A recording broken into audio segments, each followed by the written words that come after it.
In this video, we will discuss about SARS-CoV-2 RNA synthesis and what are the possibilities of mutation and another strategy to inhibit SARS-CoV-2 replications and expression. So, as we are aware from the previous videos that the genetic material that SARS-CoV-2 contain is positive single-strand RNA, and in order to replicate it, what cell machinery does is it translate negative single-strand RNA to the positive single-strand RNA, and then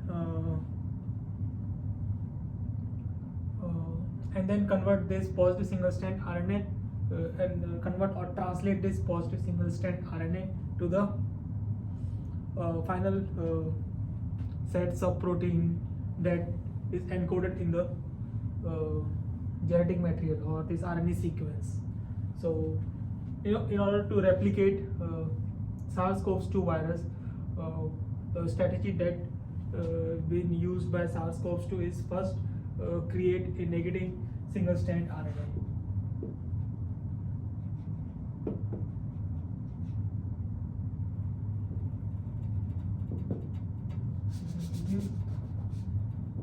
Single-strand RNA.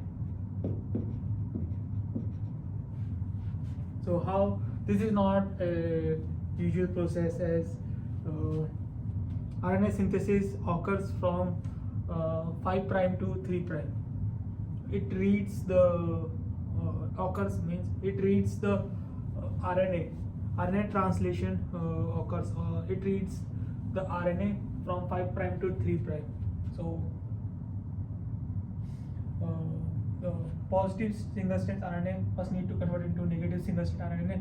So it starts to code the enzyme that is present in the SARS-CoV-2 genetic material, starts to create a complementary strands of positive single-strand RNA from 5', and as soon as it reach the TLS region, that is transcription TRS, not TLS, transcription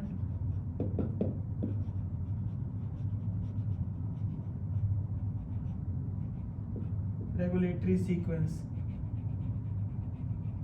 As soon as it reaches transcription regulatory sequence, the complex that is viral replication and transcription complex, RTC complex, that is also comes with SARS-CoV-2 and forms after translation of the genetic material into the proteins.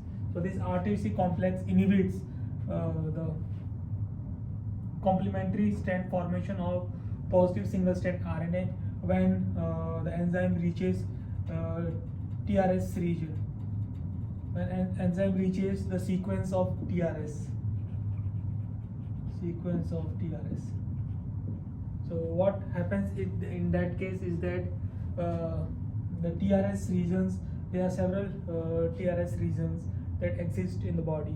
So it starts looking for the TRS region that are already available in cells, and by that time the enzyme is shifted to the end or the adjacent end of the TRS sequence, that is usually 70 nucleotide away from this sequence. 70 nucleotide away from the start of TRS, or 70 nucleotide away from 5' end. So here again the complementary strand formation of positive single-strand RNA starts, and this process continues till the complete sequence is formed. So the final sequence that usually formed contains a final negative strand usually contain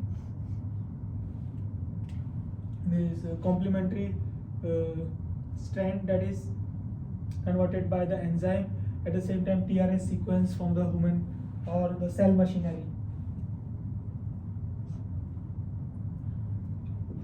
And this complete negative strand can now be used by cell machinery to form a positive strand, and which can be translated into the genetic information that is present in the cell.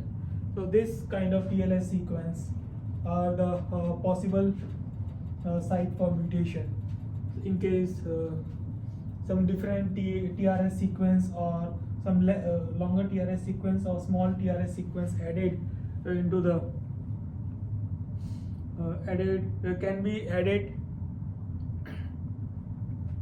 during this negative single strand formation, or you can say during replication, and it might this might lead to a mutation, as when the translation of RNA occurs, it occurs in the pair of 3, and if there is a change in the sequence of if there is a change in the length, even in the length of TRS, it might change the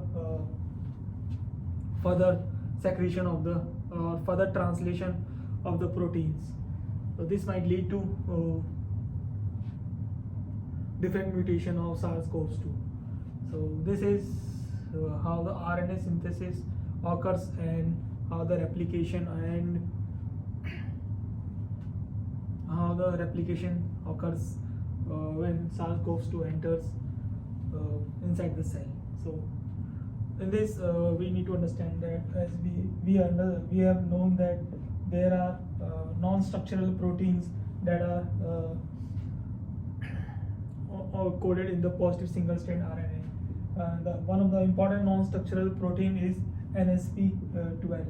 That is responsible for the enzyme that replicate and express SARS-CoV2. So this is one of the possible target for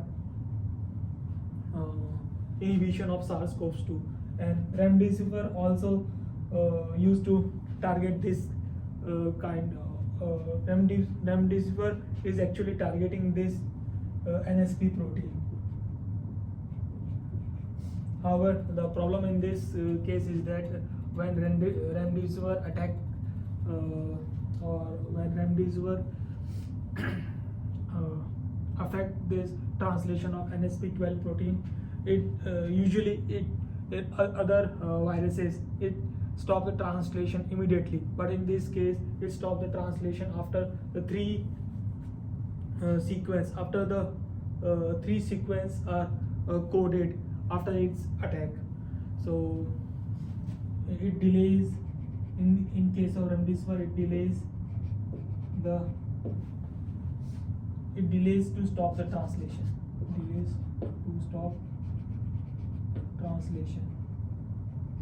The advantage of this is that it helps to evade from the RNA proofreading enzyme that is present in the SARS-CoV2. However, the lethal mutation is not been that much significant, as in that case RNA proofreading will detect that kind of mutation and prevent it to occur further. And however, another alternative of RDV is the FDV. I'm not able to recall the full name, but what it does is that what researchers have identified is that it delays. The efficiency of FDV seems to be higher than the RDV. Maybe the reason the researchers have cited is that is because of it delays the translation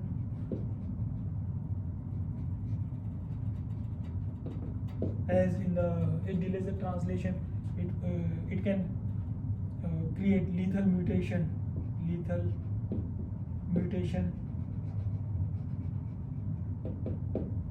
and same as with RDV, it has a delay to stop translation after it affect stop translation.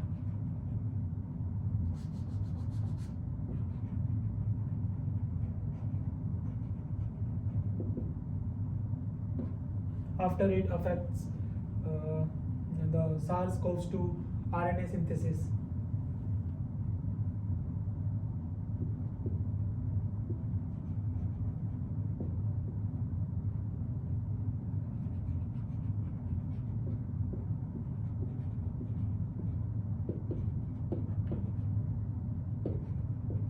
RNA synthesis.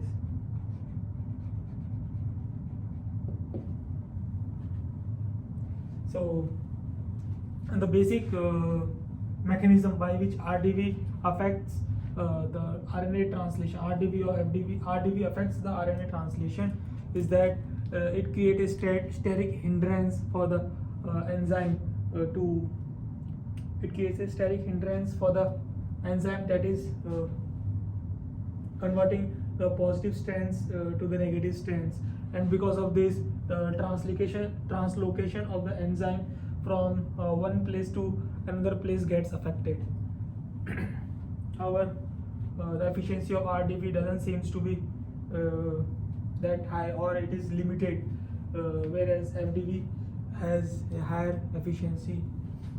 Still, the studies of both are under progress, and it is naive to conclude anything at this point of time.